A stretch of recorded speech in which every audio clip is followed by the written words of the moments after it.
திருவள்ளூர் மாவட்டம் ஆவடி அருகே மாடியிலிருந்து கீழே விழுந்து உயிரிழந்ததாக கூறப்படும் சிறுவனின் இறப்பில் மர்மம் இருப்பதாக அவனது தாய் எமிலி அம்மாள் போலீசில் புகார் அளித்துள்ளார்.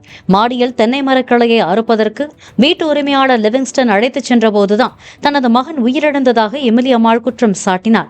இதுகுறித்து கேட்டபோது லிவிங்ஸ்டன் முன்னுக்கு பின் முரணாக பதிலளித்ததாகவும் தலைமறைவாக உள்ள அவரிடம் விசாரணை நடத்த வேண்டும் என்றும் கண்ணீர் மல்க தெரிவித்துள்ளார். என் பையன் ஞாயிற்றுக்கிழமை விளையாடிட்டு இருந்தான் சைக்கிளில். திடீர்னு கீழே விழுந்துட்டான் பையன். உங்கள் பையன் தான் அந்த தெருவில் விழுந்திருக்கான்னு சொன்னேன். எடுத்து எதுவுமே இல்லை, மூஞ்சி கீஞ்சி எல்லாம் மாறி போயிடுச்சு அவனுக்கு.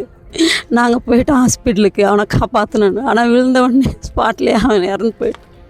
அப்புறம் பசங்களாம் விசாரித்து பார்த்தாங்க. அங்கே போலீஸ்காரங்க போய் பார்த்துருக்காங்க. 2 பசங்க வாக்குமூலம் கொடுத்துருக்காங்க. நாங்கள் விளையாடிட்டு இருந்தோம் ரோட்டில். அந்த அங்கிள் கூப்பிட்டாரு, அந்த வீட்டு ஓனர் ஹவுஸ் ஓனர் லிவிங்ஸ்டனு, வீடு க்ளீன் பண்ணணும் அப்படின்னு. அந்த பசங்க 2 பேரும் வந்து கீழே வந்து நாங்கள் பெருக்கிட்டு இருந்தோம். அவனை மேலே அனுப்பியிருக்காங்க. அந்த ஓலெல்லாம் எடுத்து போட சொல்லியிருக்காங்களா என்னன்னு தெரியல. தென்னை மரத்தில் அதுலேருந்து விழுந்திருக்கேன். நான் எதுவுமே தெரியல.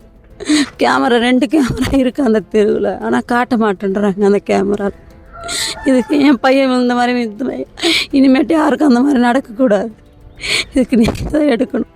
எனக்கு 3 பொண்ணு, ஒரே ஒரு பையன்தான் அவன். அந்த பையன் இந்த மாதிரி ஆகிட்டான். காத்தாடி எடுக்க போயிருக்கான்னு. அவ்வளோ தூரத்தில் தான் அவன் எப்படி காத்தாடி எடுக்க போவான்? சைக்கிள் மேய்ச்சிருந்தான் ஒரு ரோட்டில். எப்படி மேலே போனான்? அது எந்த விவரமே தெரியல, சரியாக சொல்ல மாட்டேன்றாங்க. ஆனால் போலீஸ்காரங்க அந்த கேமராவை எடுத்துகிட்டு போயிட்டாங்களா, அதில் இருக்க ரிப்போர்ட். ஆனால் காட்ட மாட்டேன்றாங்க. என்ன நடந்துச்சுன்னு தெரியல. ஆனால் நியூஸ் மட்டும் எப்படி அவர் இல்லை, அடுத்த செகண்டே அவர் இல்லை.